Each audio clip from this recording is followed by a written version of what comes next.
امیر اہل سنت علامہ الیاس عطار قادری دامت برکاتہم عالیہ اپنے رسالہ مچھلی کے عجائبات کے پیج نمبر 3 پر ایک بڑی پیاری حکایت نقل فرماتے ہیں۔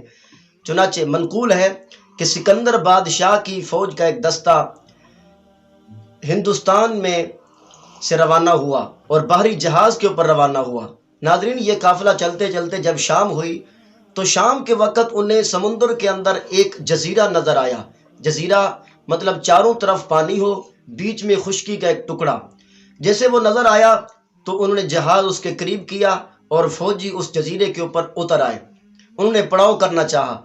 ناظرین، وہاں انہوں نے قلعے گاڑھے اور تب تک تو خیر رہی، لیکن جب انہوں نے جا بجا آگ جلائی تو اچانک عجیب سی حرکت اس جزیرے کے اندر پیدا ہوئی اور دیکھتے ہی دیکھتے وہ جزیرہ پانی کے اندر اتر گیا۔ اس طرح بہت سے فوجی بھی ڈوب گئے۔ وہ جو جزیرہ نظر آ رہا تھا در حقیقت وہ کوئی زمین کا ٹکڑا نہیں تھا، بلکہ وہ ہندوستان کے سمندر میں پائی جانے والی مچھلی، دیو ہیکل مچھلی جس کا نام رار کال ہے، وہ مچھلی تھی۔ اسے جب پانی کی آگ کی جلن محسوس ہوئی تو انہیں ٹھنڈک لینے کے لیے وہ پانی کے اندر اتر گئی۔